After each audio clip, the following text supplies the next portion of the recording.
ধর্মের বিষয়ে সবাই চিন্তা করে, কেউ নিজের ধর্মের বিষয়ে, কেউ অন্যের ধর্মের বিষয়ে, কারো অধর্মের বিষয়ে আলোচনা হতেই থাকে। এমন কেউ নেই যে ধর্মের বিষয়ে চিন্তা করে না। কিন্তু বাস্তবে ধর্ম কাকে বলে? কেউ কি সত্যিটা বুঝতে পারে? ধর্ম মানুষকে অন্য মানুষের সঙ্গে, সমস্ত সৃষ্টির সঙ্গে একাত্ম হয়ে বাঁচার জ্ঞান দেয়। সেই কারণেই কোনো ধর্মস্থলে গিয়ে মানুষ সর্বদাই শান্তি লাভ করে। সেটা কি আপনার অভিজ্ঞতা নয়? অর্থাৎ ধর্ম মানুষের সমস্ত সংঘর্ষ বিনাশ করে। কিন্তু এটা কি করে সম্ভব যে কোনো মানুষের অন্য কারোর সঙ্গে কোনো সংঘর্ষ হবে না? বিবেচনা করুন, যেখানে প্রেম আছে সেখানে সংঘর্ষ থাকে নাকি? আপনি বলবেন হ্যাঁ, অবশ্যই থাকে। কিন্তু আপনি আর একটু ভাবলে তবে বুঝতে পারবেন, যেই ক্ষণে সংঘর্ষ হয় সেই ক্ষণে সমস্ত প্রেম বিস্মৃত হয়ে যায়। আর তারপর ইচ্ছা জাগে, অহংকার জাগে, ক্রোধ জাগে, কিন্তু প্রেম না, প্রেম আর জাগে না। কারণ যেখানে প্রেম জাগ্রত থাকে সেখানে সমস্ত বিবাদ, সমস্ত সংঘর্ষ, সমস্ত বচসা বিনষ্ট হয়ে যায়।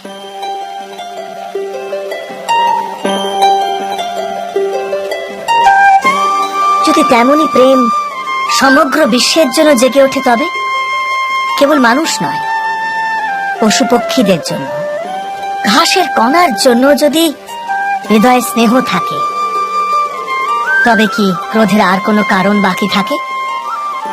থাকে না তো।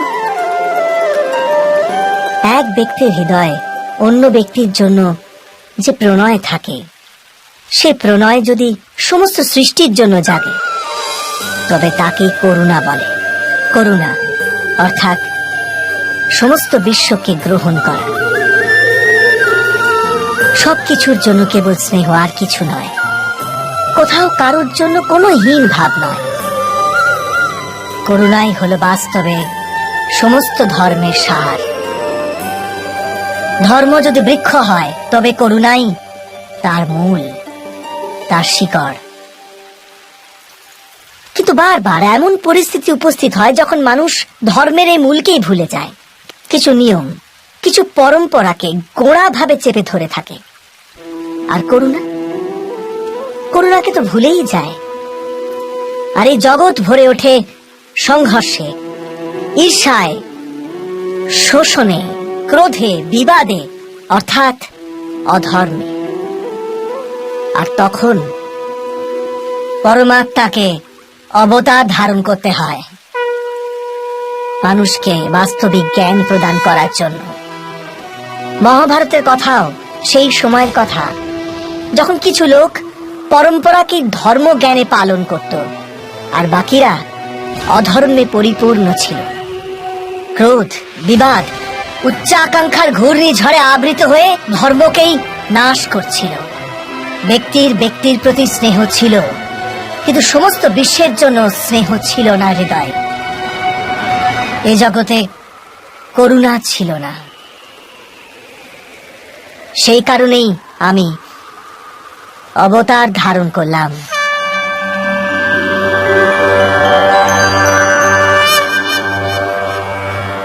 পরিত্রাণায় সাধুনাং, সাধুজনদের পরিত্রাণ করার জন্য, বিনাশায় চ দুষ্কৃতাং, কুকর্ম যারা করে তাদের নাশ করার জন্য,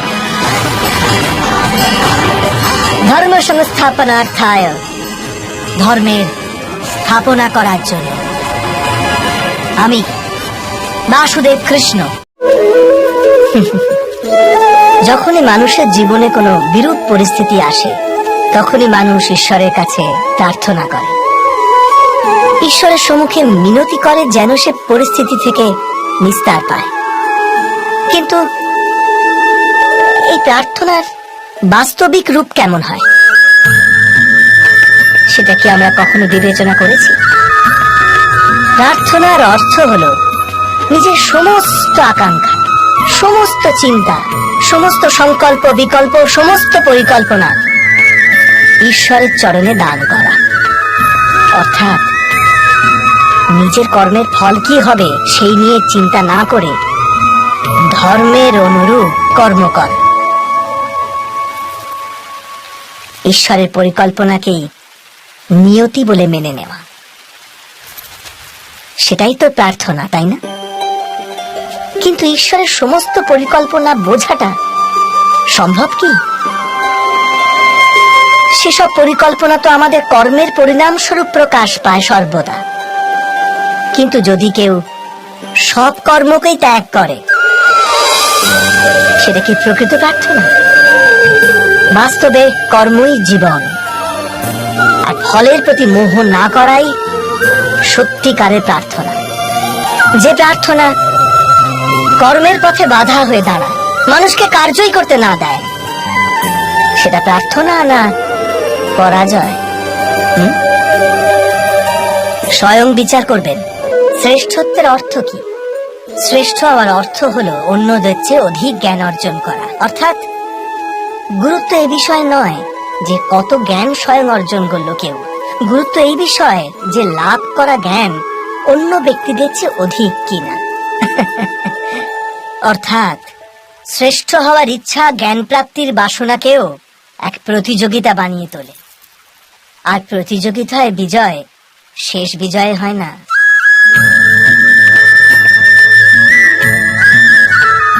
কিছু সময়ের জন্য শ্রেষ্ঠ অবশ্যই হওয়া যায়, কিন্তু সর্বদা কেউ কখনো শ্রেষ্ঠ থাকতে পারে না।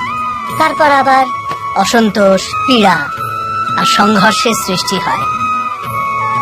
কিন্তু শ্রেষ্ঠ হবার বদলে যদি উত্তম হবার প্রয়াস করা যায়, তবে কি এরকম হয়?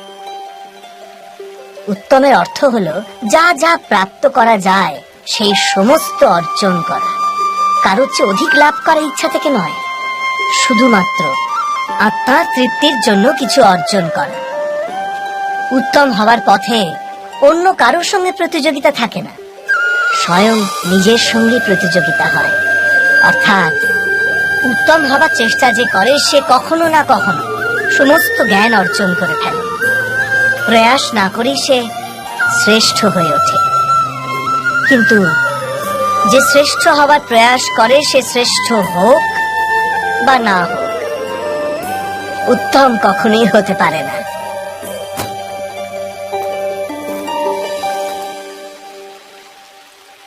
অবশ্যই করবেন। একই গুরুর কাছে শিক্ষা লাভ করা সকল শিষ্য এক সমান বিদ্যা লাভ করতে পারে না। সকল শিষ্যকে গুরুর বচন শুনতে দেখা যায় ঠিকই, তাকে পূজা করতে দেখা যায়, কিন্তু তারা সমান বিদ্যা লাভ করতে পারে না। কখনো ভেবে দেখেছেন কেন এমন হয়? সত্য তো এটাই যে বিদ্যা লাভে অসমর্থ শিষ্য সমর্পণের ভান তো করে, কিন্তু সমর্পণের বাস্তবিক অর্থ বুঝতেই পারে না। গুরুর চরণে ফুল নিবেদন করলে অথবা গুরুর আদেশ শুধু পালন করলে কি সমর্পণ প্রমাণ করা যায়? না। সমর্পণ তো যথার্থ হয় তখনই যখন গুরুর প্রতি মনে কোনো সন্দেহ না থাকে। গুরুর মুখ থেকে আদেশ উচ্চারিত হবার পূর্বে শিষ্য সে কাজ সম্পন্ন করে ফেলে।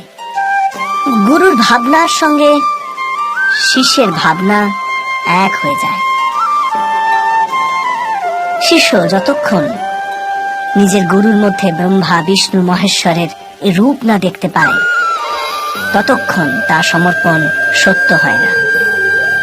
বাস্তবে সমর্পণ কোনো কার্যের নাম নয়, সমর্পণ তো হৃদয়ের ভাবনা আর মনের এক স্থিতির নাম। অর্থাৎ আমাদের অজ্ঞতার জন্য দোষ কেবল আমাদের মনেরই নয়। স্বয়ং বিচার করুন। জ্ঞান প্রাপ্তি সর্বদা সমর্পণের মাধ্যমেই হয়, এ আমরা সকলেই জানি। কিন্তু সমর্পণের বাস্তবিক গুরুত্ব কি? আমরা কি কখনো বিবেচনা করেছি? মানুষের মন সর্বদা জ্ঞান প্রাপ্তির পথে নানান বাধা সৃষ্টি করে। কখনো কোনো অন্য বিদ্যার্থীর প্রতি ঈর্ষা জন্মায়, কখনো গুরুর শেখানো পাঠের উপর সন্দেহ উৎপন্ন হয়, আবার কখনো গুরুর দেওয়া কোনো কোনো শাস্তি মনকে অহংকারে ভরিয়ে তোলে। তাই নয় কি? কি এমনটাই হয় না? নানান সময় নানান রকম চিন্তা মনকে ব্যাকুল করে তোলে, আর মনের এমন অশান্ত স্থিতির কারণে আমরা জ্ঞান লাভ করতে পারি না। মনের সঠিক স্থিতি কেবল সমর্পণ থেকেই লাভ হয়। সমর্পণ মানুষের অহংকারকে নাশ করে, ঈর্ষা, উচ্চাকাঙ্ক্ষা ইত্যাদি হীন ভাবনাকে দূর করে হৃদয়কে শান্ত করে আর মনকে একাগ্র করে। বাস্তবে ঈশ্বরের সৃষ্টিতে না জ্ঞানের অভাব আছে, না জ্ঞানী ব্যক্তি। গুরু দত্তাত্রেয় তো গাভী আর ষণ্ডদের থেকেও জ্ঞান লাভ করেছিলেন। অর্থাৎ বিষয় ব্রহ্ম জ্ঞানের হোক অথবা জীবনের জ্ঞানের অথবা গুরুকুলে লাভ করা জ্ঞানের, তা অর্জন করার জন্য গুরুর চেয়ে অধিক গুরুত্বপূর্ণ সেই গুরুর প্রতি আমাদের সমর্পণ। এটাই কি সত্য নয়? স্বয়ং বিচার করুন। একটি শিশু যখন এই পৃথিবীতে জন্ম নেয় তখন সে সম্পূর্ণভাবে সংস্কার মুক্ত হয়। তখন তার অন্তরে না কোনো সুসংস্কারের চিহ্ন অঙ্কিত থাকে, না কোনো অপসংস্কারে। অর্থাৎ জন্মের সময় বালকের মধ্যে না কোনো গুণ থাকে, না কোনো দোষ।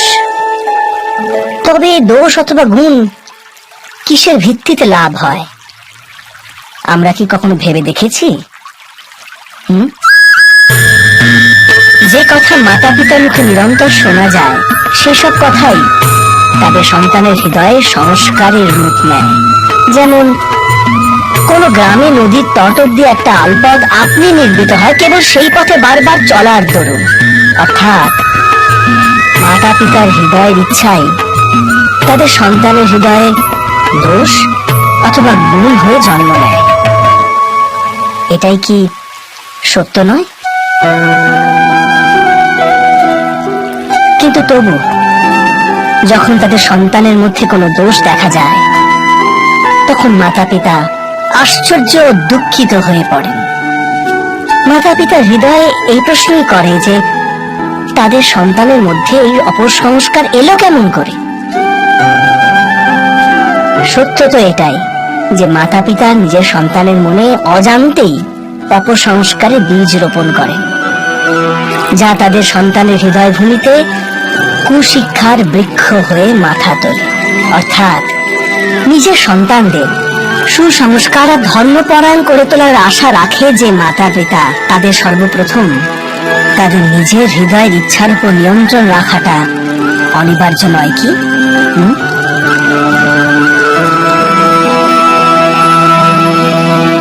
প্রত্যেক মাতা পিতা এই বিষয়ে বিচার অবশ্যই করবেন।